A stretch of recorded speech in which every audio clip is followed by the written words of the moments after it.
திருவடி வணக்கம்மா, பிரேமம்மா. சிவாய அனைத்தடியார் திருவடி வணக்கம்மா. சிவாய நம. திருச்சிற்றம்பலம்.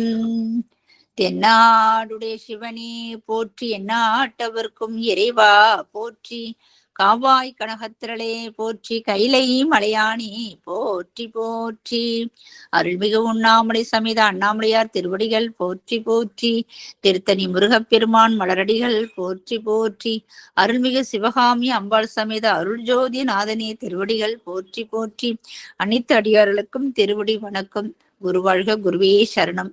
தெளிவு குருவின் திருமேனி காண்டல், தெளிவு குருவின் திருநாமம் செப்பல், தெளிவு குருவின் திருவார்த்தை கேட்டல், தெளிவு குரு ஒரு சிந்தித்தல் தானே, தெளிவு குரு ஒரு சிந்தித்தல் தானே.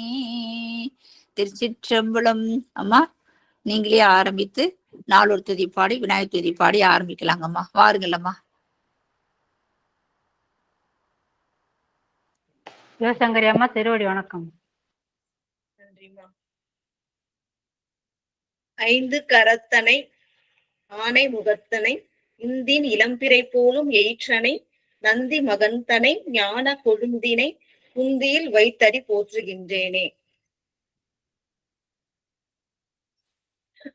நால்வர் துதி எனக்கு பாட தெரியாது, படிக்கதான் தெரியும். யாராவது பாடுற அன்பர்கள் இருந்தா பாடுங்க. பொழியர்கோன் வெப்பொழித்த புகழியர்கோன் கடல் போற்றி, ஆழிமிசை கல்மிடப்பில் அணைந்த பிரான் நடி போற்றி, வாழி திரு நாவலூர் வன் தொண்ட பதம் போற்றி, ஊழிமணி திருவாத ஊரர் திரு போற்றி. திருச்சிற்றம்பலம். அம்மா, நீங்க ஆரம்பிக்கலாமா?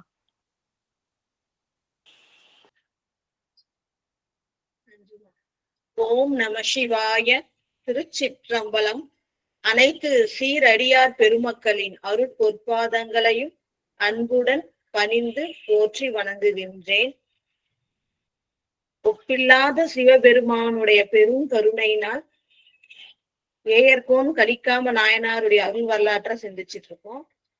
அதுல அடியார்களுக்கெல்லாம் அணியாக அருள் தலைவராக விளங்குகின்ற சுந்தரமூர்த்தி நாயனார் வாழ்க்கையில நிகழ்ந்த அற்புத திருவிளையாடல்களை சேக்கிழார் பெருமான் அருளியபடி இறைவன் திருவருளால் சிந்தித்துக் கொண்டிருக்கின்றோம்.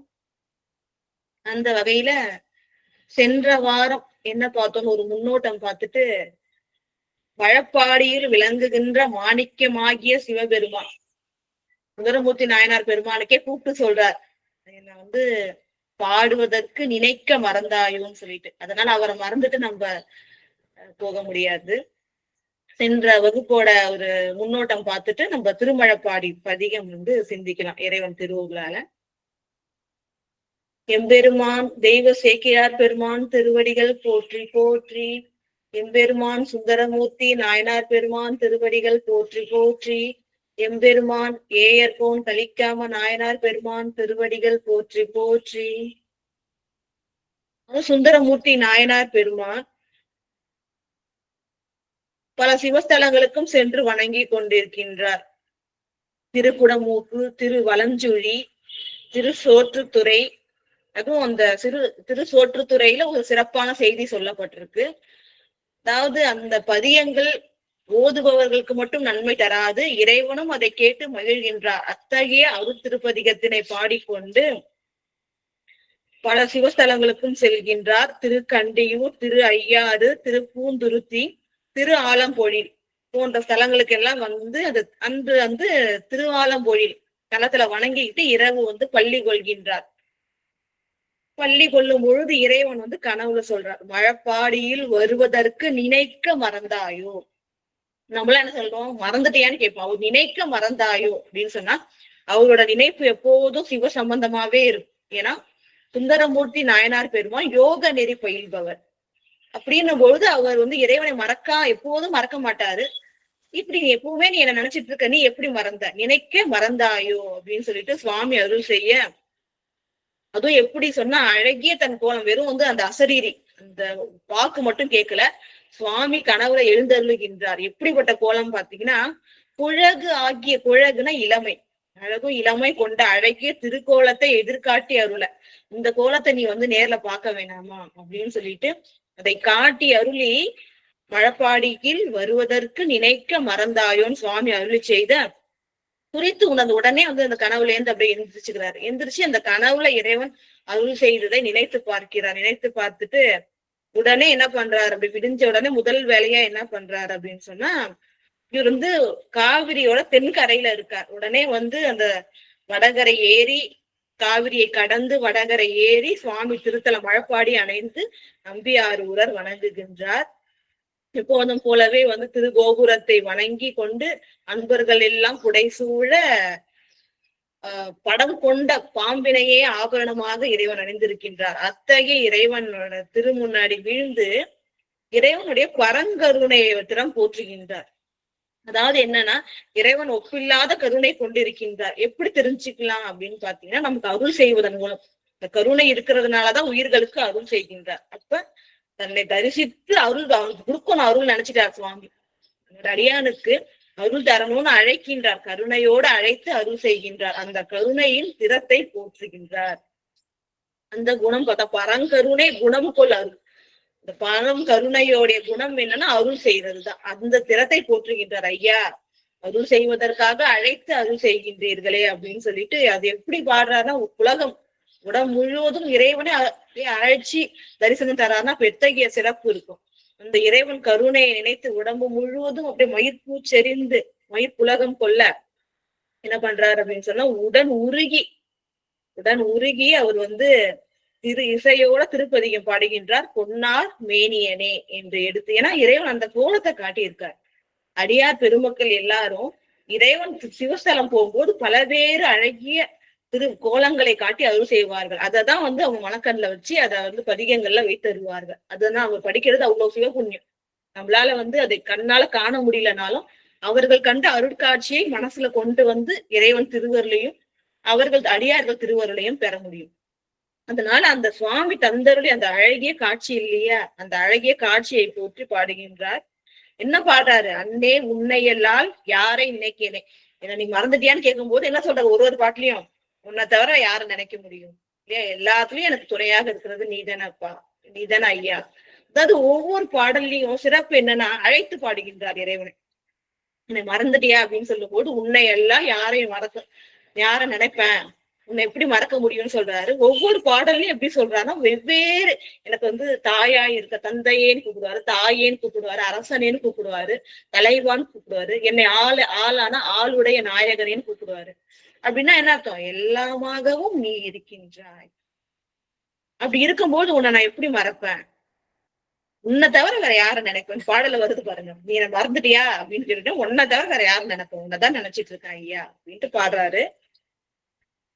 அப்படி அந்த பாடல் பாடி எப்படிப்பட்ட பாடல்னா, தன்னேர் இல்லா பதிக மலர், தனக்கு ஒப்பில்லாத பதிகம். நம்ம இன்னைக்கு சிந்திக்கிறதுக்கு காரணமும் அதுதான். தனக்கு நேர்னா தனக்கு ஒப்புமை இல்லாத பதிகம். ஒரு சில பதிகங்கள் இது மாதிரி சிறப்பு பொருந்தியதா இருக்குன்னு தெய்வ சேக்கிழார் பெருமானே குறிப்பிடுவாங்க. தன்னேர் இல்லா பதிகம் மலர்னா தனக்கு நிகராக வேற எதுவுமே இல்லாத அளவுக்கு சிறப்புடைய பதிகமாகிய இந்த மலரினை இறைவனுக்கு சாத்துகின்றார். சாத்தி இவர் இறைவன் அருள் செய்த தளத்துல எல்லாம் கொஞ்ச நாள் அடியார்கள் தங்கி இருப்பாங்க. இப்ப அப்பர் பெருமானுக்கு இறைவன் திருநல்லூர்ல திருவடி சூட்டினார்னா அந்த திருத்தலத்திலேயே கொஞ்ச நாள் இருந்து கண்ணார முப்பொழுதும் இறைவனை தரிசித்து தொண்டெல்லாம் செஞ்சு இருப்பார் இல்லைங்களா.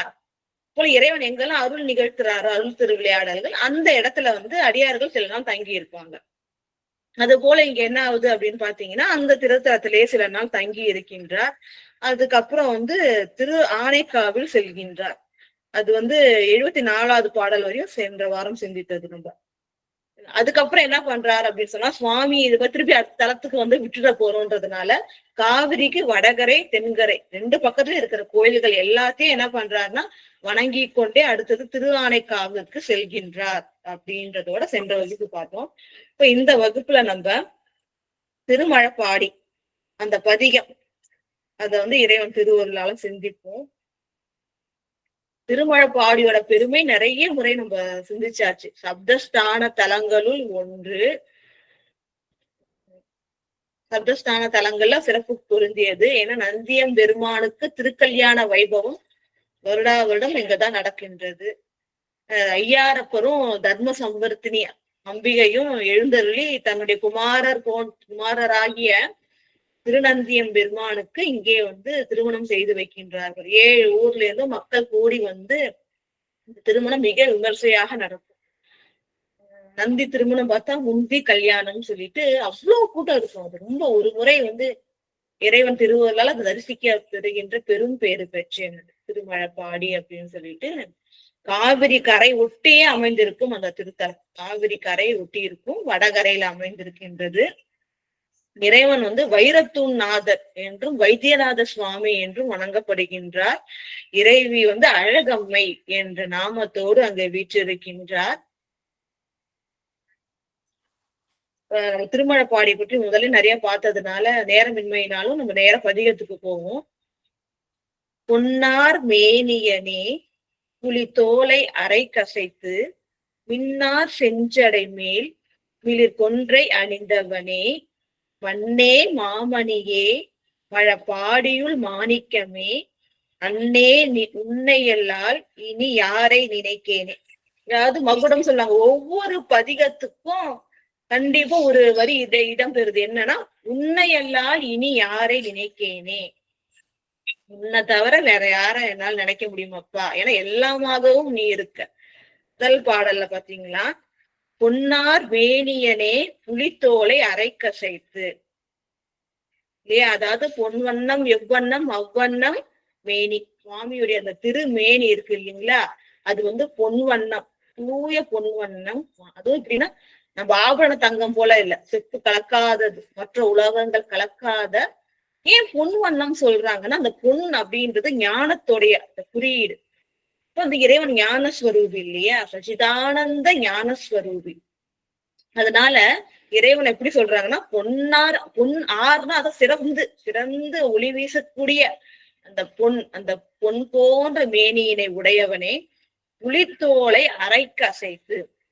தாருகாவனத்து முனிவர்கள் என்ன பண்ணுவாங்க அப்படின்னு சொன்னா, உண்மை உணராது வேள்வி செய்வாங்க. சிவபெருமான் தான் தங்களுடைய நிலைமையை உலகுக்கு உணர்த்துறதுக்காக வந்திருக்காங்க, தங்களுடைய அகந்தையை அகற்ற வந்திருக்காங்கன்ற உண்மை தெரியாமல் சிவபெருமான் பிச்சையாடனாரா வருவார். திருமால மோகினியாக்கி சுவாமி பிச்சாடனரா தாருகாவனத்து முனிவர்களுக்கு அந்த இருக்கிற இடத்துக்கு வருவாரு. அது நம்ம அறிந்த கதை தான், எல்லாரும் அறிந்த அருள் வரலாறு கதைன்னு சொல்லக்கூடாது, சிவபுராணம். அப்ப என்ன பண்ணுவாங்க அப்படின்னு சொன்னா, அந்த மோகினி ஆகி அந்த திருமாலை பார்த்து அந்த தாருகாவனத்து முனிவர்கள் எல்லாரும் மயங்கி அந்த மோகினி பின்னாடி செல்வாங்க. தாங்கள் தான் கற்புல சிறந்தவங்க அப்படின்னு அந்த கர்வம் கொண்டிருக்கின்ற அந்த தாருகாவனத்து முனிவர்களோட பத்தினிகள்லாம் சிவபெருமானுடைய அந்த அழகு, இறைவனே அழகு, அதுவும் எப்படி வருவார்னா இந்த உள்ளாரப்பன் அப்படின்னு சொல்லிட்டு ரொம்ப இனிமையான அந்த பண்ணை பாடிக்கொண்டே வருவார் சுவாமி. அப்படியே வீணை இசைத்து பாடிக்கொண்டே வருவார். அந்த இசையிலையும் இறைவனுடைய தெய்வீக அழகிலும் மயங்கி இந்த பத்தினிகள் எல்லாம் அவர் பின்னாடி போயிட்டு இருப்பாங்க. கொஞ்ச நேரம் கழிச்சுதான் தாருகாவனத்து முனிவர்களுக்கு தெரியும், நம்மள மயக்கிட்டாங்க, நம்மளுடைய நிலை பிறந்து விட்டது, திரிந்து விட்டதுன்னு கோவப்பட்டு இறைவனுக்கு எதிராக என்ன பண்ணுவாங்கன்னா, பல விதமான இறைவனை அழிக்க வேண்டும் சொல்லிட்டு அபச்சார வேள்வி செய்வார்கள்.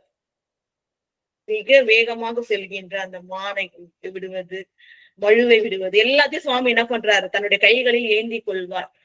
இத்தகைய ஆற்றலுடைய இறைவன் இல்லையா. ஏன்னா அவங்க என்ன நினைப்பாங்கன்னா, நம்ம செய்கின்ற வேள்விதான் நமக்கு பயன் தரும், வேள்விதான் முதன்மையானதுன்னு நினைப்பாங்க. ஆனா இந்த வேள்விக்கு தலைவனாகிய இறைவன் தான் அந்த வேள்வியின் பயனை ஊட்டுகின்றான்ற அறிவு அவங்களுக்கு இல்ல.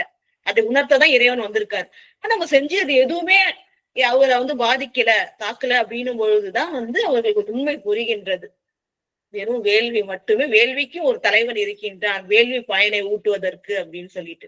அவ்வாறு இறைவன் அற்புத திருவிளையாடல் நிகழ்த்தி அவர்கள் அனுப்பி அந்த புலியின் தோலை என்ன பண்றாரு, அரைனா இடை, உடம்புல பாதிதான் அறை இல்லையா, அதனால இடையில என்ன பண்றாரு, புலித்தோலை ஆடையாக அணிந்து கொள்கின்றார். ஏன்னா திகம்பரனா வர்றாரு, ஆடையே இல்லாம பிச்சாடனாரா வராரு. இவங்க அனுப்புன அந்த புலிய கொன்று அந்த தோலை எடுத்து இடையிலே ஆடையாக அணிந்து கொண்டிருக்கின்றார். அத்தகைய பேராற்றல் உடையவன் இறைவன். புலித்தோலை அறைக்கு அசைத்து கட்டி மின்னார் செஞ்சடை மேல் இல்லையா, அந்த அந்த திருமுடி எப்படி நம்ம பார்த்தோம்னா அழல் நீர் ஒழுகி அணைய, அந்த நெருப்பு இருக்கு இல்லையா, அது அப்படியே நீர் போல ஒழுகுச்சுன்னா அப்ப எப்படி இருக்குமோ அது போல சடை முடியும். இவ்வளவு கற்பனை பண்ணுங்க, அவ்வளோ ஒரு மின்னல் போன்று மின்னுகின்ற அந்த செஞ்சடை, அது அப்படியே அடல் ஒழுகுறது போல, அந்த நெருப்பு ஒழுகி எங்கும் பறந்தது போல சடைமுடி இருக்கான். அத்தகைய மின்னார், மின்னலை நிகர்த்த மின்னல் போல மின்னுகின்ற செஞ்சடை, செம்மையான சடையினை உடைய இறைவா, அதுக்கு மேல நீ என்ன அணிந்திருக்க, மிளிர் கொன்றை அணிந்தவனே. ஏற்கனவே சடை பல பலன் மின்னுது, அதற்கு மேல இன்னும் சிறப்பாக கொன்றை மலரை அணிந்தவனே. ஏன் கொன்றை மலர் சிறப்பா சொல்றாங்கன்னா, அதோட வடிவம் பாத்தீங்கன்னா ஓம் அப்படின்ற பிரணவ வடிவம் இருக்கும். அதனால ஓம் அப்படின்றது, அந்த ஓம் என்ற பிரணவத்தோட பொருளே சிவபெருமான் தான். ஏகாட்சர ஸ்வரூபி, ஏக அட்சரமும் அந்த ஓம் தான் குறிக்கும். அந்த ஏகாட்சர ஸ்வரூபியாக விளங்குவது சிவபெருமான் தான். அப்ப அது குறிக்கும் விதமாதான் என்ன பண்றாரு, கொன்றை மாலையை சுவாமி திருமுடியில அணிஞ்சிருக்கார். அது மேலும் மிளிர்கின்ற, மேலும் விளக்கம் பொருந்திய, மேலும் சிறப்பு பொருந்திய கொன்றை மலையை நீ என்ன பண்ற, மலரை திருமுடியில் சூட்டி இருக்க. கொன்றை அணிந்தவனே, மண்ணே மாமணியே. மண்ணே அப்படின்னு சொன்னா மன்னனே நான் இல்ல, எல்லா உயிர்களுக்கும் எல்லா உலகங்களுக்கும் தலைவனே மன்னனே. மாமணியே, நிறைய மணிகள் இருக்கு, நவமணிகள், அதுக்கெல்லாம் ஒரு சிறப்பு இருக்கும். ஆனா எல்லாவற்றிலும் சிறந்தது, உயர்ந்தது, ஒப்பில்லாத மாமணி, உயர்ந்த மணி நீதான். மாமணியே, மழப்பாடியுள் மாணிக்கமே, மழப்பாடியில வீற்றிருக்கின்ற ஒப்பில்லாத மாணிக்கமே. அன்னே உன்னையிலால், முதல்ல சொல்றாரு அன்னேனா தாய். கூப்பிடுவாங்களா அம்மா, நம்ம கூப்பிடுற அன்னேன்றது விழிக்கிறதுனா கூப்பிடுறது. சுவாமி எப்படி கூப்பிடுறாருன்னா, அன்னே உன்னை எல்லாம், எனக்கு தாய் போன்றவனே, உன்னை இல்லாம நான் வேற யாரப்பா நினைக்க போறேன் அப்படின்னு முதல் பாடல் சொல்றாரு. அடுத்த பாடல், கீழார் கோவனமும் திருநீரும் மெய் பூசி உந்தன் தாளே வந்தடைந்தேன் தலைவா என ஏன்று கொள்ளி, வாளார் கன்னிப்பங்கா மழபாடியுள் மாணிக்கமே, கேளா நின்னையல்லால் இனி யாரை நினைக்கேனே. கீழார் கோவனமும், அதாவது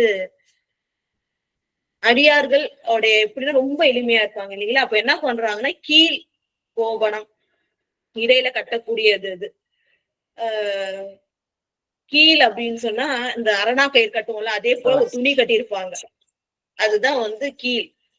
அதோட கோவணமும் கட்டியிருப்பாங்க. அது போல அந்த கீழும் கோவணமும் கட்டி திருநீரு மெய் முழுவதும் பூசி, மெய்னா உடம்பு முழுவதும் திருநீரு பூசி உந்தன் தாளே வந்தடைந்த நிறைவா உன் திருவடியை வணங்குகின்றேன், அதுவே கதி என்று வணங்குகின்றேன்.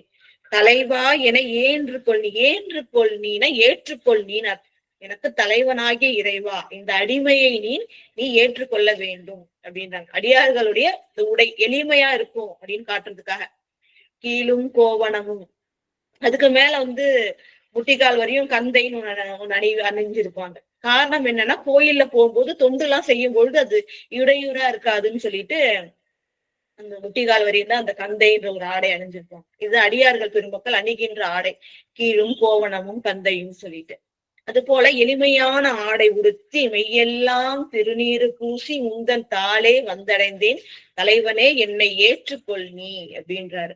வாளார் கன்னி பங்கா, அதாவது உமையன்னை எப்படி இருக்காங்க, அவங்களோட கண் பாத்தீங்கன்னா அப்படியே கூரிய கண்கள் இல்லையா, பெண்களோட கண்கள் வேல் போன்றது அப்படின்னு சொல்லுவாங்க, ஒளி மிகுந்தது கூரியது. அது போல கூரிய கண்களை உடைய உமையன்னையை உன்னுடைய பங்கான உன்னுடைய பாகத்தில் கொண்டவனே. கூரிய கண்களை உடைய உமையன்னை பங்கா மழப்பாடியுள் மாணிக்கமே, மழப்பாடியில் வீற்றிருக்கின்ற மாணிக்கமே. கேளா நின்னையல்லால் இனி யாரை நினைக்கிறேனே. கேளான சுற்றம், நம்மளோட உறவுகள் எல்லாம் என்ன, சிவபெருமான் தான் இல்லையா. உறவுகள் அப்படின்னு சொன்னா நமக்கு துன்பத்துல நம்மள தாங்கி பிடிக்கிறது. உண்மையில தாங்கி பிடிக்கிறது யாரு, அடியார்களுக்கு இறைவன் தானே. இப்ப என்னோட உறவினர்னா யாரு, நீதான், வேற யாரும் இல்ல. அப்ப கேளா நின்னையலால், எனக்கு உறவினனாகவும் இருக்கின்றாய், உன்னையல்லால் நீ யாரை நான் நினைப்பேன் அப்படின்றாரு. 3வது பாடல். எம்மான் எம்மனை எந்தனக்கு எல்தனை சார்வாகார், இம்மாய பிறவி பிறந்து இறந்து எய்தொழிந்தேன், மைமாம் பூங்கொழில் சூழ் பாடியுள் மாணிக்கமே, அம்மான் நின்னையல்லால் இனி யாரை நினைக்கேனே. எம்மான் எம்மனை, இங்க எம்மானா என் தந்தையை குறிக்கும். என்னுடைய தந்தை. எம் அணை, அணைனா எம் அன்னை என்னுடைய தாய். என் தனக்கு எல்தனை சார்வாக, என்னுடைய அப்பா இருக்காங்க, என்னோட அம்மா இருக்காங்க எனக்கு. ஆனா அவங்களால எனக்கு ஒரு சார்பு, அதாவது என்னன்னா, நமக்கு தாய் தந்தை இருக்கலாம், அவர்கள் மூலம் நம்ம உலகுக்கு வந்திருக்கலாம். ஆனாலும் நமக்கு சிவகதியை தேடி செல்றதுக்கு நமக்கு சிவகதியை தருவதும் சிவபரம்பொருள் தான். அதனாலதான் அவரை நம்ம என்னன்னு சொல்றோம், தாய் தந்தைன்னு சொல்றோம். இன்னொன்னு சார்பு, அந்த உயிர்களை நம்ம சார்பாக பற்றி இருந்தால் இறைவனை பற்ற முடியாது. அப்ப எனக்கு சார்புனா யாரு? எனக்கு அப்பா இருந்தாலும் அம்மா இருந்தாலும் நான் சார்வது உன்னைத்தான். அப்பதான் என்ன கிடைக்கும்? எனக்கு இந்த பிறப்பில்லாத நெறி கிடைக்கும் இல்லையா? இப்ப நம்ம தந்தை மேலேயோ தாய் மேலேயோ உற்றார் உறவினர் சொந்தம் மனைவி மக்கள் அன்பு கொண்டிருந்தா என்ன ஆகும்? அந்த அன்பு சார்ந்து இருந்தா என்ன ஆகும்? பிறவிதோறும் தொடரும். அவங்க மேல அன்பு இருக்கிற வரையும் என்ன ஆகும்? இந்த பிறவி முடிச்சு அடுத்த பிறவியிலையும் பிறந்து அவர்களோட வாழ்ந்து, எப்ப அந்த அன்பு அவர்கள் மேல இருக்கிற அன்பு பற்றுல நமக்கு விடுதோ அது வரையும் பிறவி தொடர்ந்து கொண்டே இருக்கு. இதுதான் ஒரு சூட்சமம், உயர்ந்த சூட்சம ரகசியம். எந்த உயிர் மேல அன்பு நீங்க வச்சாலும் அந்த அன்பு உள்ளத்தை விட்டு நீங்கும் வரை என்ன ஆகும்? தொடர்ந்து இருந்து கொண்டே இருக்கும். இந்த பிறவியில இல்லைனாலும் இன்னொரு பிறவியில உங்களோட தொடர்பு ஏற்படும். அந்த அன்பு பற்று எல்லாம் நீங்கிற வரையும், எப்ப நீங்கி இறைவன் தான் முழு பொருள் உணர்ந்து சார்பை இறைவன் மேல வைக்கிறோமோ அப்பதான் அந்த பிறவி பிணி நீங்கும். அதுதான் சொல்றாங்க. என்னோட தந்தையா இருந்தாலும் தாயா இருந்தாலும் எல் அளவு கூட அவங்க எனக்கு சார்பாக முடியாது. உண்மை அதுதான். எனக்கு சார்பாக நான் பற்றி கொள்வது உன்னை மட்டும்தான். இந்த ஞானம் தான் எல்லா உயிர்களுக்கும் வேணும். பக்குவப்பட்ட உயிர்களுக்கு மட்டும்தான் அந்த எண்ணம் வரும். இப்ப நான் இதுதான் உண்மைன்னு சொல்றேன், ஆனா அந்த எண்ணமும் உணர்வும் பக்குவப்பட்ட உயிர்களுக்கு மட்டும்தான் வரும்.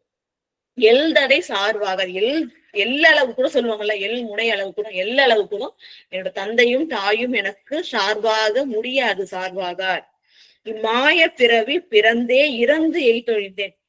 தாய் தந்தையை நினைச்சிட்டு இருந்தா என்ன ஆகும்? இந்த மாயம், அதுதான் ஒரு மாயம். உண்மை நினைச்சிட்டு என்ன பண்றாங்க? இந்த மாய பிறவில பிறந்து இறந்து பிறந்து இறந்து எய்தொழித்தேன். இது தனக்காக சொல்லல, எல்லா உயிர்களும் இப்ப இந்த சூழல்ல தான் இருக்கு. உண்மை அறியாது, அதாவது என்னன்னா, இறைவன் நமக்குள்ளார இருக்கிற அந்த அழுக்கு ஆணவ மலம் இந்த வினைகள் இதெல்லாம் கழிவதற்காக ஒரு பிறவி கொடுத்து சொந்தங்களை கூட்டுகின்றார். அதுதான் மெய்யின கருதி அதிலேயே பற்று வைப்பது தவறு. அந்த சுற்றங்களை கொண்டு அந்த உயிர்களை கொண்டு அந்த சிவபுண்ணியம் செய்து இறைவன் பாலே அன்பு வைத்து நம்ம கடமைகளும் செய்யணும். இப்ப அந்த சுற்றம் இறைவன் கொடுத்திருக்காருன்னா நமக்குரிய கடமைகள் செய்ய வேண்டும். தாமரை இலை தண்ணீர் போல பற்றின்றி இருக்க வேண்டும். உயிர்கள் எல்லாருக்குமே நல்லது செய்யணும். சுற்றத்தவர்கள் தாய் தந்தை எல்லாருக்கும் நன்மைகள் செய்யணும். அவர்களுக்கு சிவபுண்ணியம் தரும். அந்த உயிர்களையும் சிவபுண்ணியம் செய்வதற்கு வழி செய்யும். அதுதான் நம்மளோட கடமை. இப்ப என்ன சொல்றாருன்னா, இந்த மாய பிறவியில் உண்மை தெரியாம எல்லாரும் என்ன பண்றாங்க? மாய பிறவியில சூழ்ந்து கொண்டு மற்ற உயிர்களை சார்பாக பற்றி கொண்டு பிறந்து இறந்து வாழ்கின்றார்கள். நான் அதுல எல்லாத்தையும் என்ன பண்ணாங்க? விட்டு ஒழிந்தேன். எல்லாமே நானு விட்டு ஒழிந்தேன் உன்னுடைய கருணையினால. மைமாம் பூங்கொழில் சூழ் மழப்பாடியுள் மாணிக்கமே. அதாவது மைனா மேகம் தவழும் பூங்கொழிலாம். அதாவது பொழில்னாலே சோலைகள் தெரியும். உயரமா மரங்கள்லாம் இருக்கும். அந்த உயரமா இருக்கிற மரங்கள் மேல எல்லாம் என்ன ஆகுதுன்னு பாத்தீங்கன்னா மேகங்கள்லாம் தவழுதான். அந்த அளவுக்கு உயரமான மரங்கள் கொண்ட அந்த சோலைகள் எல்லாம் சூழ்ந்து இருக்கின்ற மழப்பாடியில் வீற்றிருக்கின்ற மாணிக்கமே, அம்மா நின்னையெல்லால் இனி யாரை நினைக்கேனே. அம்மான்னு சொன்னா தலைவன் ஒரு அர்த்தமும் எடுத்துக்கலாம். இன்னொன்னு இறைவனே நான் தந்தையாக விளங்குகின்றாய் அப்படின்ற ஒரு அர்த்தமும் எடுத்துக்கலாம். இப்ப அம்மான் எனக்கு தந்தையும் தெய்வமுமான இறைவா, அம்மானே உன்னையெல்லாம் இனி யாரை நான் நினைக்கேனே அப்படின்றாரு. 4வது பாடல். பண்டே நின் அடியே அடியார்கட்கெல்லாம் தொண்டே பூண்டொழிந்தேன் தொடராமை துரிசறுத்தேன் வண்டார் பூம்பொழில் சூழ் மழப்பாடியுள் மாணிக்கமே, அண்டா நின்னையல்லால் இனி யாரை நினைக்கேனே. அதாவது பண்டே நின் அடியே, நான் முன்னாடியே உனது, அதாவது இவருடைய அருள் வரலாற்றை இங்க சொல்றாரு. பண்டே நின் அடியே இல்லைங்களா, முதல்ல நான் உனக்கு உன்னால அடிமை தன்மைக்கு ஆட்கொள்ளப்பட்டேன், பூண்டொழிந்தேன். பண்டே நின் அடியேன், அடியார்களுக்கெல்லாம் தொண்டே பூண்டொழிந்தேன். அதாவது உன்னோட அடியார்களுக்கும் அவங்க அடியார்களுடைய அடியார்களுக்கும் நான் தொண்டு செய்தேன் அப்படின்றாரு. அது செஞ்சதுனால என்ன ஆகுதுன்னா, தொடராமை துரிசறுத்தேன், இந்த பிறவி தொடராமல் என்னுடைய குற்றங்களை எல்லாம் நீக்கினேன். இதுல என்ன சொல்ல வராருன்னு பாத்தீங்கன்னா, இவர் திருத்தொண்ட தொகை பாடினார்ல, அததான் இங்க சொல்றாரு. நான் உன்னுடைய அடியானாக திருவெண்ணை நல்லூரில் சமஸ்தரும் அறியும்படி என்ன பண்ணார் சுவாமி, எல்லாரும் தெரியும்படி பழ ஆவணம் காட்டி இவன் எனக்கு அடியான்னு சொல்லி ஆட்கொண்டார். பண்டே உன்னோட அடியானாக நான் ஏற்றுக்கொள்ளப்பட்டேன். திருத்தொண்ட தொகையில வரும், சில பேர்களுக்கு அடியார்னு வரும், சில அடியார்களுக்கு அடியாருக்கும் அடியேன்னு வரும். இப்போ உன்னோட அடியார்களுக்கும் இந்த அடியார்களுடைய அடியார்களுக்கும் நான் தொண்டே பூண்டொழிந்தேன்னா திருத்தொண்ட தொகை பாடியிருக்கு, அதை சுட்டி காட்டுறாரு.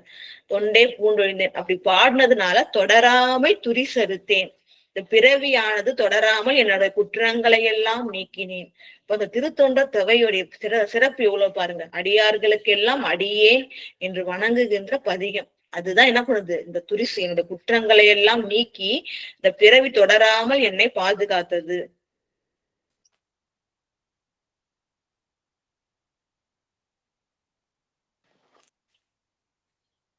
வண்டார் பூம்பொழில் சூழ் மழப்பாடியுள் மாணிக்கமே.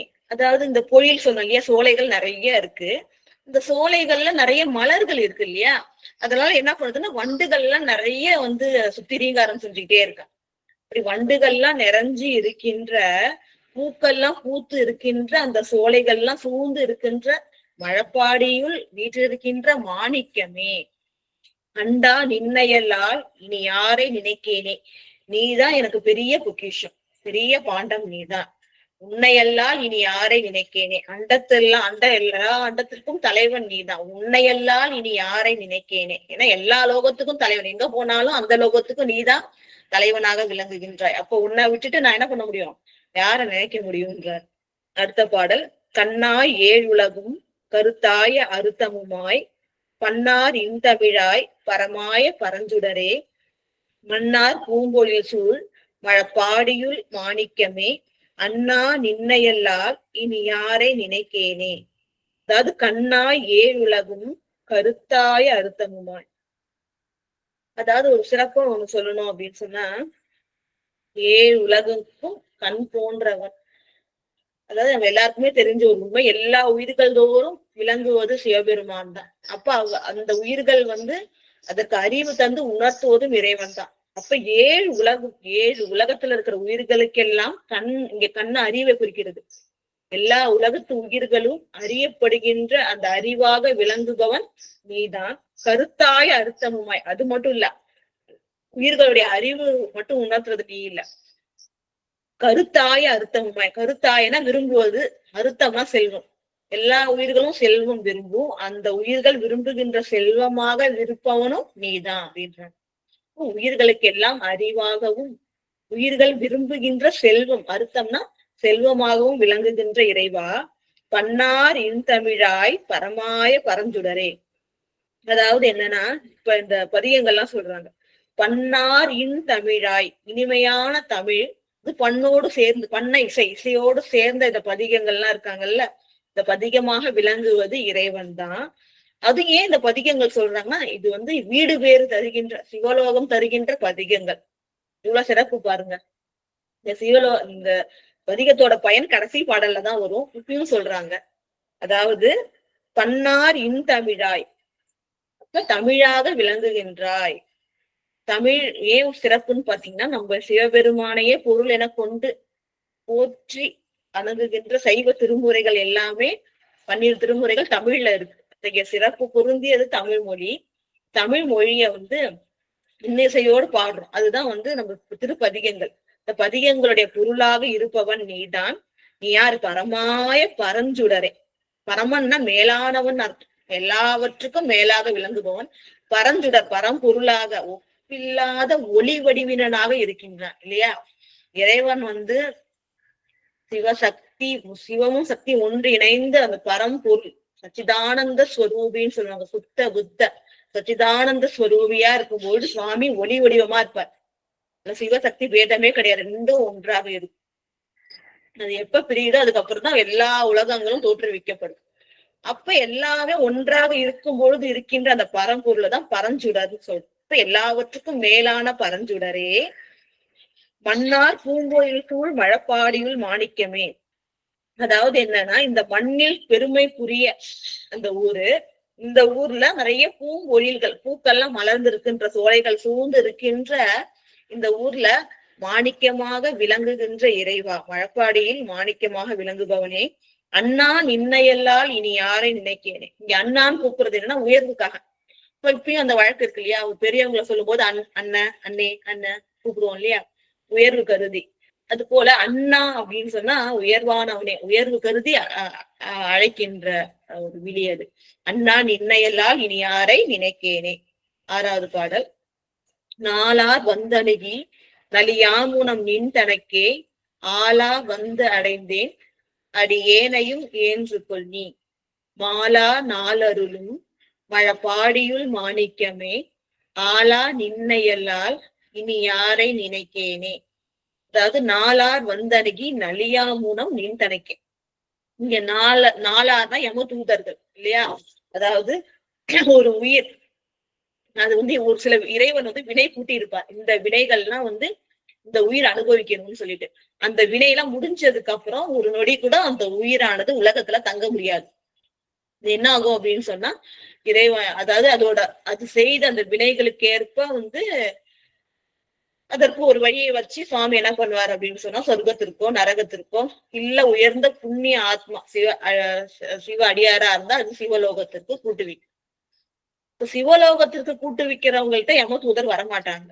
ஆனா சிவலோகத்துக்கு செல்ல முடியாத அந்த தகுதியை பெறாத உயிர்களை கண்டிப்பா என்ன ஆகாங்க, அந்த யம தூதர்கள் தான் அழைச்சிட்டு போகும். அதுதான் சொல்றாங்க, நாளார் வந்து அணுகி, யம தூதர்கள்லாம் அணுகி நலியாமுனம்.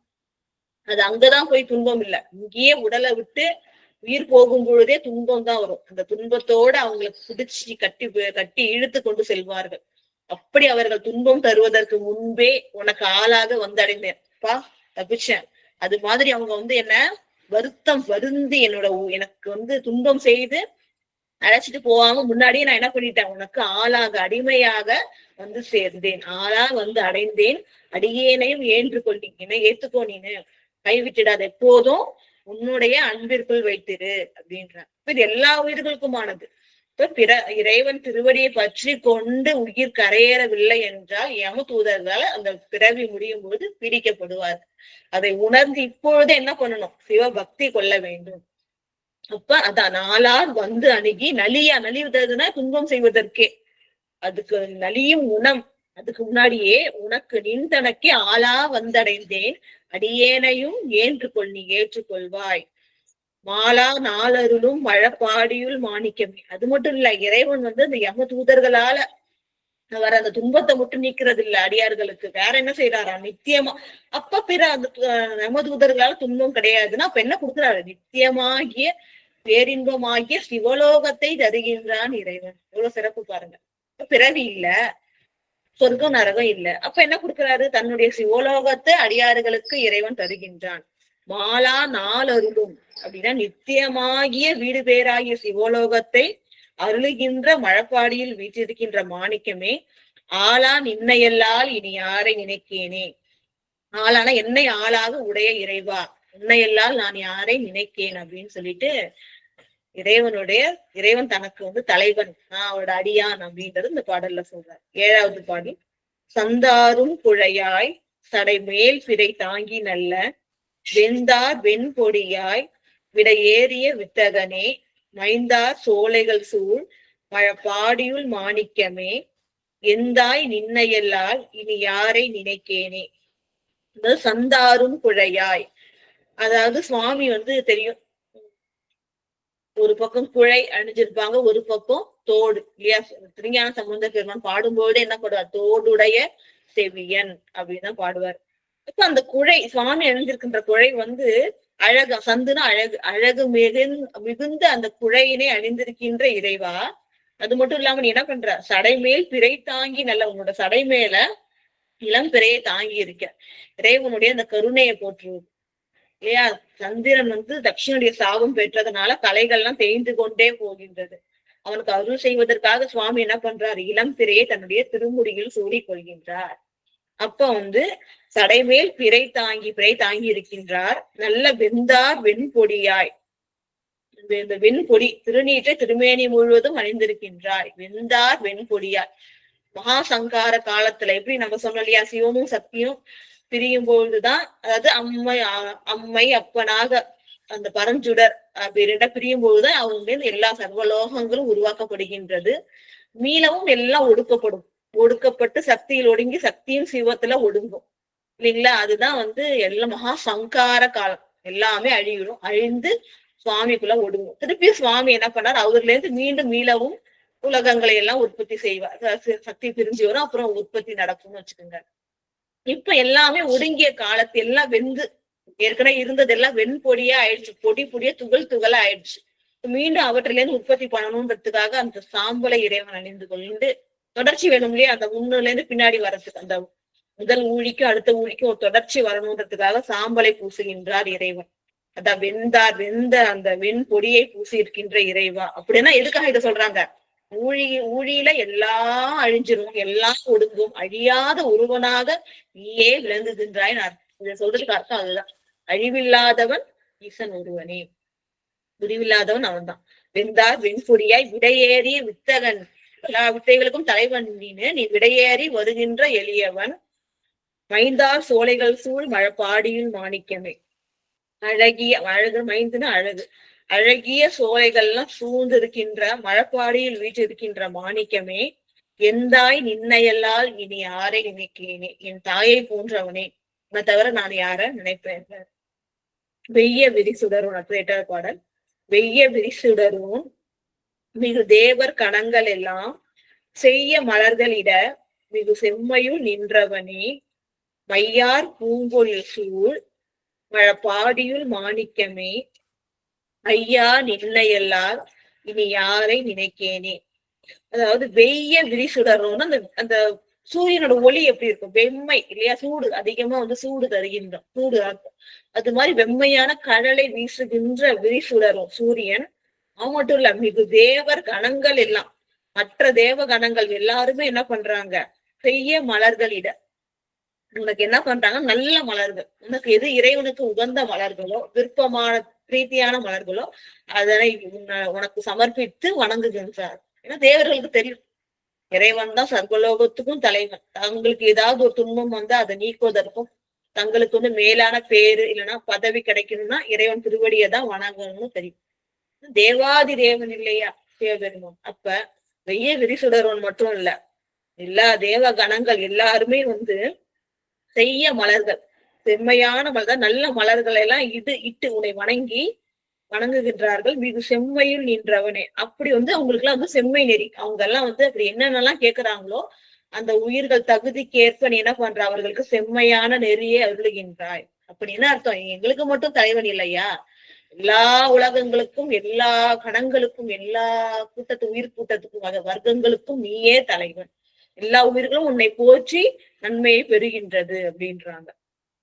மையார் பூங்கொழில் சூழ் பாடியுள் மாணிக்கமே. முதல் பாடல்ல இதுக்கு முன்னாடி பாடல்ல மைந்தார்னாங்க, அப்படின்னா அழகு பொருந்திய சோலைகள். இங்க மையார் அப்படின்றாங்க, அப்படின்னா இருள் நிறைந்த. ஏன்னா அந்த சோலைகள்ல மரங்கள்லாம் அடர்த்தியா இருக்கும். அப்போ இருள், அந்த அளவுக்கு சூரிய வெளிச்சமே வராத அளவுக்கு அது இருட்டா இருக்கான். அவ்வளவு வளம் மிகுந்த மரங்கள் நெருங்கி இருக்கின்ற மை போன்ற இந்த இருட்டான அந்த சூளைகள் எல்லாம் சூழ்ந்து இருக்கின்ற மழப்பாடியில் விளங்குகின்ற மாணிக்கமே, ஐயா நின்னையல்லால் இனி யாரை நினைக்கேனே. ஐயான தலைவா, தலைவனாகிய இறைவா, உன்னையல்லால் இனி யாரை நினைக்கேனே. 9வது பாடல். நெறியே நின்மலனே நெடுமால் அயன் போற்றி செய்யும் குறியே நீர்மயனே கொடியேர் இடையால் தலைவா, மரிசேர் அங்கையனே மழப்பாடியுள் மாணிக்கமே, அறிவே நின்னையல்லால் இனி யாரை நினைக்கேனே. அதாவது நெறியே நின்மலனே, அதாவது நெறியேனா நன்னெறியாக விளங்குபவன் சிவபெருமான் இல்லையா? சிவபெருமான் தான் நமக்கு நன்னெறியானவர். அவரை பிடிச்சுக்கிட்டாலே அது நமக்கு நன்மைக்கு வழிவகுக்கும். அதான் நன்னெறியாக விளங்குபவனே. நெறியேனா நன்னெறியே. நின்மலனே. ஏன் நன்னெறினா நின்மலன், தூய்மையானவன். நம்ம எதை பற்றி இருக்கிறோமோ அதனால நமக்கு பற்றி இருக்கிற பொருளுக்கு ஏற்பதான் நமக்கு நன்மை கிடைக்கும் இல்லையா? இப்ப இறைவன் ஒப்பில்லா தூயவன், நின்மலன். அதனால அவனை பற்றி இருந்தா நமக்கு நல்கதி கிடைக்கும். அப்ப நின்மலனேனா மலங்களால பற்றப்படாதவன், மலங்கள் அற்றவன், மலங்களை போக்குபவன், தூயவன் நின்மலனே. நெடுமால் அயன் போற்றி செய்யும். நெடுமால திருமாலம் குறிக்கும். அயன்னா பிரம்மன். திருமாலும் பிரம்மனாலும் போற்று வணங்கப்படுகின்ற தெய்வமே. அப்ப அவர்கள்லாம் தெய்வம் கிடையாது, தேவர்கள், அவ்வளவுதான். அவர்களாலும் போற்றி வணங்கப்படுகின்ற பெரும் தெய்வமே. அவர்களும் போற்றி செய்யும் குறியே நீர்மையனே. அவங்க எல்லாம் குறிக்கோளாக அவங்களுக்கு உண்மை தெரியும், நீதான் பரம்பொருள், உன்னை அடைய வேண்டும், உன் திருவடியை வணங்க வேண்டும் என்று குறிக்கோளை கொண்டு வணங்குகின்றார்கள். அப்படி உன்னை குறிக்கோள், குறியே நீர்மையனே. உயிர்கள் எல்லாம் என்ன பண்ணும், உன்னை அடையணும்ன்றதுதான் குறிக்கோள். அதை உணராம இருக்கிறாங்க. ஆனா அடியார்கள் உணர்ந்து இருக்கின்றோம். நாங்க குறிக்கோளாக கொண்ட பொருளே, உன்னை அடையிறதுதான் எங்க குறிக்கோள்னு கொண்டிருக்கோம். குறியே நீர்மையனே. அந்த உன்னை அடையக்கூடிய அந்த பெருமை உடைய இறைவா. கொடியேர் இடையால் தலைவா. அதாவது உமையன்னையோட இடை பாத்தீங்கன்னா இப்படி இருக்குன்னா கொடி போல இருக்கு இல்லையா? சக்தி, சக்தி ஏன்னா சிவம் அழகுன்னா சிவமோட ஏங்குறது தானே சக்தி. அப்ப எப்படி இருப்பாங்க அழகு? இந்த கொடி போன்ற இடையுடைய உமையாளுடைய தலைவனே. மரிசேர் அங்கையனே. கையில நீ என்ன எழுந்திருக்க? மான எழுந்திருக்க இல்லையா? தாருகாவனத்து முனிவருக்கு சொன்னோம் இல்லையா? அவங்க மான ஏவாங்க, மிகுந்த வேகத்தோடு வருகின்ற ஒரு மான். அதையும் பிடிச்சி என்ன பண்றாரு, 2 விரலும் நடுவுல பிடிச்சிருவார் சுவாமி. அவ்வளவு பேராற்று உடையவர் அந்த மானும். சுவாமி சுவாமி கிட்ட சேர்ந்த உடனே அவர் வயப்பட்டு என்ன ஆயிடும், அவரையே பார்த்துட்டு இருக்கும். இப்ப என்ன பண்றோம், மனமானது அடங்காம இருக்கும். சுவாமி சுவாமி கிட்ட சேர்ந்துதான் என்ன ஆயிடும், சுவாமியை நோக்கி இருக்கணும் அப்படின்ற ஒரு குறிப்பாக தான் அமைக்கப்பட்டிருக்கு. அப்ப மரிசேர் மான் நங்கைனா கையில அந்த மான் குட்டியை கையில் கொண்டவனே. மழப்பாடியில் வீற்றிருக்கின்ற மாணிக்கமே. அறிவே நின்னையெல்லாம் இனி யாரை நினைக்கேனே. அறியக்கூடிய பொருள் அதுதான். நம்ம ஞானம் அப்படின்றது இறைவன் அருள்னாதான் நமக்கு கிடைக்கும். அந்த பதி ஞானத்தை இறைவன் நமக்கு அருள்வான். அத்தகைய அறிவாக விளங்குகின்ற இறைவா, உன்னையெல்லாம் நான் யாரை நினைக்கேனே அப்படின்றாங்க. 10வது பாடல். ஏறார் முப்புறமும் எரிய சிலை தொட்டவனை, வாரார் தொங்கையுடன் பாடியுள் மேயவனை, சீரார் நாவலர் போன் ஆரூரன் உரைத்த தமிழ் பாரோர் ஏத்தவல்லார் பரலோகத்து இருப்பாரே. அது ஏறார் முப்புறமும், அழகு பொருந்திய முப்புறமும், 3 புறங்கள் இல்லையா? நமக்கு தெரியும் 3 அரக்கர்கள் கடுமையான தவம் செய்து 3 பறக்கும் கோட்டைகளாக, அதுவும் ஆகாயத்திலே பறந்துட்டு இருக்கிற கோட்டைகளாக மாறுகின்ற ஒரு வரத்தினை பெறுகின்றார்கள். வெள்ளிக்கோட்டை, இரும்பு கோட்டை, தங்க கோட்டைன்னு சொல்லிட்டு.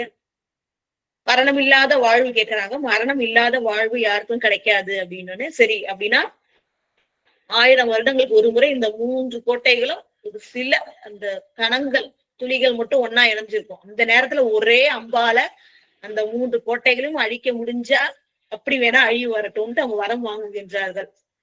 கோட்டைன்னா சாதாரண கோட்டையில ரொம்ப அளவு பெரியது அது. அதனால ஒரு அம்பால முழுவதும் ஒரு கோட்டையே அழிக்க முடியாது. 3 கோட்டைகளையும் ஒன்றாக அழிக்க முடியாதுன்ற கருத்துல அவங்க அந்த வரத்தை வாங்குகின்றார்கள்.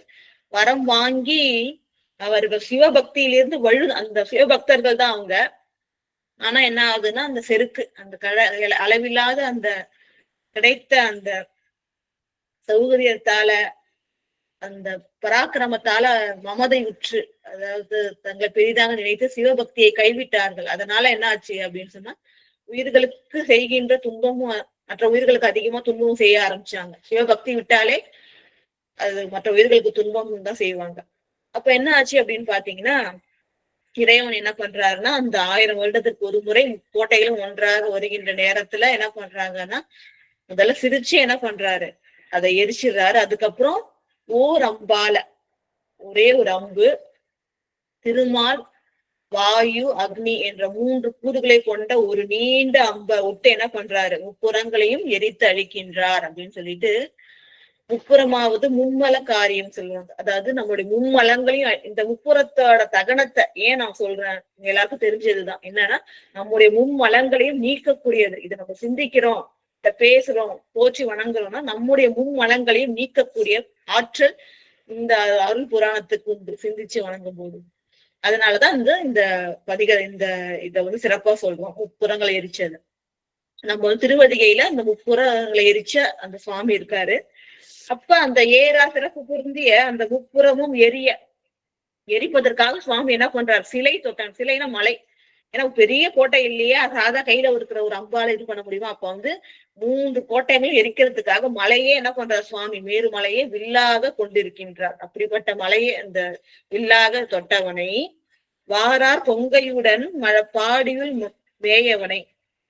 பெண்கள் வந்து அந்த காலத்துல அந்த மார்புல கச்சி அணிந்திருப்பாங்க இல்லையா, அதுதான் வந்து வார் அப்படின்னு சொல்லுவோம். அது போல பொங்கையை கட்டி இருக்கின்ற வார், அந்த அப்படி அணிந்திருக்கின்ற உமையன்னை உடன் கூடி மழப்பாடியில் மேயவனை, மழப்பாடியில் வீற்றிருக்கின்ற இறைவனை சீரார் நாவலத்தூன் ஆரூரன் உரைத்த தமிழ், பெருமை பொருந்திய திருநாவலூருக்கு அரசனாகிய, ஏன்னா திருநாவலூர் அவருக்கு திருநாவலூருக்கு மட்டும் இல்ல, சர்வலோகங்களுக்கும் அவர் தான் அரசன். இருந்தாலும் திருநாவலூர்ல திரு அவதாரம் செய்ததால பெருமை பொருந்திய திருநாவலூருக்கு அரசனாகிய ஆரூரன் நம்ம சுந்தரமூர்த்தி நாயனார் பெருமான் உரைத்த தமிழ், உரை செய்தன்னு அதான் இறைவனை போற்றுகின்ற ஒப்பில்லாத இந்த தமிழ் பாரோர் ஏத்தவரார். உலகத்தவர் யாரெல்லாம் ஏத்துகிறார்கள்னா சொல்றது மட்டும் இல்லாம இதோட புகழ்ந்து சொல்லணும், வணங்கணும், வாழ்த்தணும், இதை நினைத்து மகிழணும். இப்படி அன்போடு ஏத்த வல்லார் யார் யாரெல்லாம் வல்லவர்களோ அவர்கள் பரலோகத்து இருப்பாரே.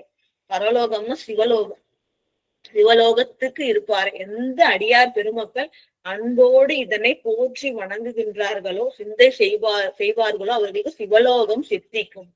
எப்படிப்பட்ட பயன் பாருங்க. ஒரு பதிகம் 11 பாடல், இறைவன் பெருமை, அடியார் பெருமை, இதை சிந்திக்கும் பொழுது நமக்கு என்ன கிடைக்குது, சிவலோகமே சித்திக்கக்கூடியது.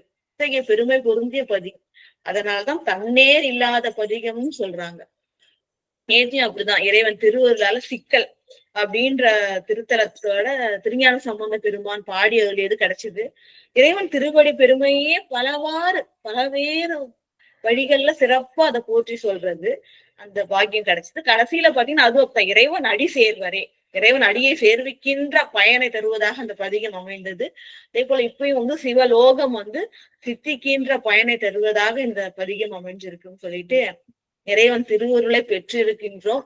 சிவலோகத்துல அவங்கவுங்களுக்கு இப்ப கேட்டுக்கொண்டிருக்க அடியார்களுக்கு எல்லாம் அவங்களுடைய அன்பு கேட்கிறவாறு சாமீபமோ சாலோகமோ சாயுச்சியமோ இறைவன் திருவருளால கிடைக்கணும்னு வேண்டிக்கிட்டு அடுத்தது நம்ம பெரிய புராணம் செல்வோம். இறைவன் திருவருள் கொஞ்ச நேரமாவது 3 பாடலாவது சிந்திப்போம்.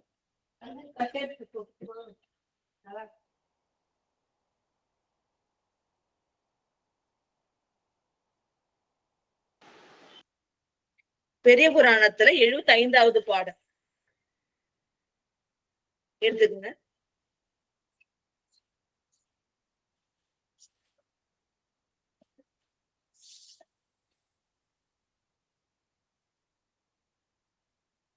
எழுபத்தி பாடல். செய்ய சடையார் திரு ஆணை காவில் அணைந்து திருத்தொண்டர் எய்த முன்வந்து எதிர்கொள்ள இறைஞ்சி கோயில் உள் புகுந்தே ஐயர் கமல சேவடி கீழ் ஆர்வம் பெருக விழுந்து எழுந்து மெய்யும் முகிழ்ப்ப கண் பொழில் நீர் வெள்ளம் பரப்ப விம்முவார். அதாவது இந்த பாடல் வந்து அன்பிற்குரிய அடியார்கள் இறைவனை தரிசிக்கும் பொழுது என்னென்ன நிகழுமோ அதை சிறப்பா சொல்லியிருக்காங்க. செய்ய சடையார், இப்ப பார்த்தோம் இல்லையா, செம்மையான சடை, மின்னார் செஞ்சடை இல்லையா, அடல் ஒழுகிய நீரணைய அப்படிப்பட்ட அந்த செஞ்சடை செய்யனா அந்த சிவந்த நிறமுடைய அந்த சடையினை உடைய இறைவன் திருவானைக்காவில் வீற்றிருக்கின்றார். திருவானைக்காவில் அணைந்து அங்கு சென்று திருத்தொண்டர் எய்த முன்வந்து எதிர்கொள்ள, இந்த ஊர்ல இருக்கிற திருத்தொண்டர்கள் எல்லாம் வந்து இறைவனுக்கே தொண்டரும் தோழரும் இல்லையா, சுந்தரமூர்த்தி நாயனார் பெருமான். இப்ப தங்களோட ஊருக்கு வரும்போது சும்மா விடுவாங்களா, அவரை வந்து வரவேற்று எதிர்கொண்டு வரவேற்கிறது. வரவேற்று வணங்குகின்றார்கள். அதுதான் இங்க சொல்றாங்க. திருத்தொண்டர் எய்த முன் வந்து எதிர்கொள்ள, எல்லாரும் முன் வந்து இவரை எதிர்கொண்டு வணங்க இறைஞ்சி இவரும் வணங்குகின்றார். அடியார்கள் செய்கை அதுதானே. மற்ற அடியார்கள் வணங்குறதுக்கு முன்பாக நாம் அவங்க வணங்கணும். அப்ப அவங்க எதிர்கொண்டு வணங்க இவரும் இறைஞ்சி இவங்களை வணங்கிக்கிட்டு அதுக்கப்புறம் கோயில் உட்புகின்றார். இறைவனை வணங்குவதற்காக திருஆனைக்காவல் கோயிலுக்கு வந்து போறாரு.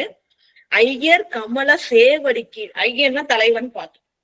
ஐயர்னா மரியாதையா சொல்றது. ஐயன்றதை விட ஐயர் அப்படின்றது இந்த ஆர் விகுதி சேர்க்கிறது வந்து இன்னும் கொஞ்சம் மரியாதையா சொல்றது. அப்ப தலைவனாகிய இறைவன், தலைவராகிய இறைவனுடைய இந்த சேவடி, அந்த இறைவன் திருவடி பாத்தீங்கன்னா கமலம் போல இருக்கான், தாமரை மலர் போல இருக்கான் இல்லையா? அடிக்கடி நமக்கு சொல்றதுதான். உமையன்னை வந்து சீலமாக வருட சிவந்தன. உமையன்னை என்ன பண்ணுவாங்களா, அன்பாட சுவாமியோட திருவடியை வருடுவாங்களாம். அதனால இன்னும் சிவந்து போகும். அது அடியார்கள் எல்லாம் வந்து பூக்கள் எல்லாம் போடுறதுனாலும் உமையன்னை வந்து அழகா மென்மையா வருடுறதுனாலும் சிவந்த திருவடிகள். அது எப்படி இருக்கான், கமலம் தாமரை மலர் போன்று சேவடி சிவந்த திருவடி இருக்கான். அது கீழ் அந்த திருவடியை வந்து எப்படி வணங்குறாரு, ஆர்வம் பொங்க சுவாமி தரிசிக்கிறதுக்கு ஆர்வத்தோட போறாரு. ஆர்வம் பெருக விழுந்து எழுந்து. ஏன் நம்ம கோயிலுக்கு போனோம்னா என்ன சொன்னோம், நமஸ்காரம் செய்ய வேண்டும், வளம் கொண்டு நமஸ்காரம் செய்ய வேண்டும். அப்ப என்ன பண்றாருன்னா அந்த அன்போடையே வந்து அன்பு பெருக விழுந்து எழுந்து விழுந்து வணங்கி அப்புறம் எழுந்து என்ன பண்றாருன்னா மெய்யும் முகிழ்ப்ப, உடம்பு முழுவதும் என்ன ஆகுதுன்னா முகிழ்ப்ப, அப்படியே வந்து இந்த ரோமாஞ்சம் கொள்ளன்னு சொல்லுவோம். அப்படியே வந்து மயிர்கூச்செறியுது, சிலிர்த்திருச்சு நம்ம சொல்லுவோம்ல, அதுதான். அவ்வாறு முகிழ்ப்ப கண் பொழில் நீர், கண்ணு என்ன ஆகுது ஆனந்தத்திலையும் பக்தியிலையும் கண்ணுல இருந்து தார தாரையா தண்ணி பொங்குதான். கண் பொழில் நீர் வெள்ளம் பரப்ப விம்முவாள். அதாவது விம்முதல்ல என்ன, அழுகை வருது. என்னன்னா அன்பினால ஆனந்தத்தினால கண்கள்ல இருந்து உடம்பு முழுவதும் என்ன ஆகுது ரோமாஞ்சம் கொள்ள, கண்ணிலிருந்து தண்ணீர் பொழிய விம்மி என்ன பண்றார், இறைவனை பாடுகின்றார். எத்தகைய மெய்ப்பாடு பாருங்க. மெய்ப்பாடுன்னா அந்த உடல், அந்த அன்புனால உடல் காட்டுகின்ற மொழிதான் மெய்ப்பாடு. எப்படிப்பட்ட மெய்ப்பாடு பாருங்க. அப்படியே உடம்பெல்லாம் சிலிர்த்து கண்கள்ல இருந்து கண்ணீர் அருவி பொழிய விம்மி இறைவனை போற்றி வணங்கி பாடுகின்றார். மறைகள் ஆய நான்கும், எப்படி எடுத்து பாடுறார் பதிகம். மறைகள் ஆய நானும் இல்லையா, 4 மறையும் சுவாமிகிட்ட. மறைகள் ஆய நான்கும் என மலர்ந்த செஞ்சொல் தமிழ் பதிகம். செம்மையான சொல் இல்லையா. காரணம் என்னன்னா தமிழ்ல பாடுறார் தமிழ் பதிகம். ஏன் செம்மையான சொல்லு பார்த்தோம் இல்லையா, சிவநெறியே தருகின்ற பதிகம். அதனால இது செஞ்சொல் பதிகம். இந்த சொற்கள் செம்மை நெறியாகிய சிவநெறிய தருது, அதனால இது செஞ்சொல் தமிழ் பதிகம். அத பாடி நிறையும் காதல் உடன் எடுத்து, உள்ளத்துல குறைவாவே கிடையாது இறைவன் அன்பு, நிறைந்த காதல் அதோட உடன் எடுத்துன இறைவன் பெருமையெல்லாம் எடுத்து சொல்றாரு. நிலவும் அன்பர் தமை நோக்கி, அங்க அடியார்கள் எல்லாம் கூடவே இருக்கிறாங்க. அந்த ஊர்ல இருக்கிறவங்க எல்லாம் இவர் தரிசிக்கணும், இவர் அருள் பெறணும். அந்த அடியார்களை பார்த்து என்ன சொல்றாரு, இறையும் பணிவார் எம்மையும் ஆளுடையார். எத்தகைய அன்பு பாருங்க. அடியார்களே, நீங்க இறைனா சிறிதளவு, நீங்க சிறிதளவாது இறைவனை நீங்க எல்லாம் யாராவது வணங்குனீங்கன்னா நீங்க தான் என்னுடைய தலைவர். எத்தகைய அன்பு பாருங்க. நம்ம திருச்சோற்றுத்துறை பதிகம் சொல்லும் போது பார்த்தோம், முற்றா மதிசேர் முதல்வன் பாதத்து அற்றார் அடியார் அடிநாய் ஊரன். ஞாபகம் இருக்கும்னு நினைக்கிறேன். அதாவது முற்றாத இளமையான மதி சேர்ந்த சிவபெருமானுடைய பாதத்தில் அன்புடைய அடியார்கள். அதுவும் எப்படி இருக்கும், அற்றார் அடியார். மற்ற பற்றுக்களையும் விட்டுட்டு சரி இறைவன் திருவடியே பற்றாக கொண்டிருக்கின்ற அடியார்களுக்கு எல்லாம் நான் அடியேன். நான் எப்படிப்பட்டவன், நாய் ஊரன் சொல்வார். நாய் போன்றவன் ஆகிய நான், ஊரன் ஆகிய நான் மற்ற பற்றுக்களை விட்டு சிவபெருமான் திருவடியே பற்றுக்கோடாக பற்றி இருக்கின்ற அடியார்களுக்கு அடியேன் அப்படின்னாரு. அததான் இங்கே சொல்றாரு. எப்படி சொல்றாருன்னா, நீங்க எல்லாம் இறையும் பணிவார். இறைனா சிறிதளவேனும் இறைவனை பணிபவர்களானால், அன்போடு வணங்குபவர்களானால் எம்மையும் ஆள் உடையார். எனக்கும் நீங்க தலைவர். இறைவனை வணங்குனாலே என்ன அர்த்தம், நீங்க என்ன எனக்குள்ள ஒண்ணுன்னு சொல்லல. என்ன சொல்ற, எனக்கு நீங்க தலைவர், ஆள் உடையார், என்னை ஆளுகின்ற பெரியோர்கள். அப்ப இறைவனை வணங்குவதற்கு பெருமை எவ்வளவு சிறப்பு பார்த்துங்க. எத்தகைய பக்தி அவருக்கு இருக்கணும் சுந்தரமூர்த்தி நாயனார் பெருமானுக்கு. இறையும் பணிவார். கொஞ்சமாவது நீங்க இறைவனை வணங்குனா அன்போடு வணங்குவீர்கள். ஆனால் எம்மையும் ஆளுடையார், என்னை ஆளக்கூடிய தலைவர்கள் நீங்க தான் அப்படின்னு சொல்லிட்டு என்று என்று ஏத்துவார். ஒவ்வொரு பாட்டிலும் இதை சொல்வார். இந்த பதிகத்தோட சிறப்பு என்ன அப்படின்னு பாத்தீங்கன்னா, அடியார்களோட வணக்கம் பாட்டுதோறும் வருது. அடியார்களோட பெருமை முழு சிறப்பான பதிகங்கள் எல்லாம் வருது. இந்த வார்த்தை சொல்லும் போது எனக்கு ஒரு பேராசை, இந்த பதிகத்தை அடுத்த வாரம் சிந்திக்கணும் அப்படின்னு சொல்லிட்டு.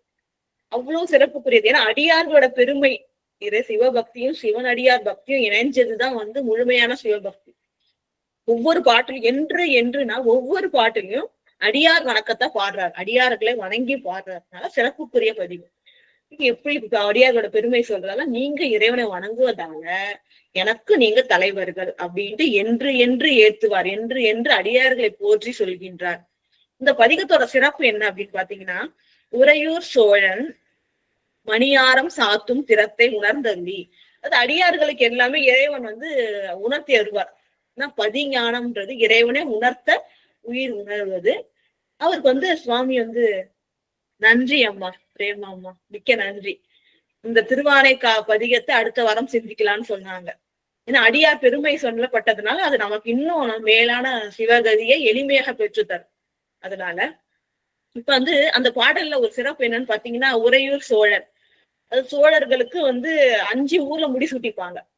நமக்கு தெரியும் சேங்கலூர்ல அது ஒரு ஊர் இருக்கும், கரூர் ஒரு ஊர் இருக்கும், அதே போல உறையூர் இருக்கும், 5 ஊர் இருக்கும்.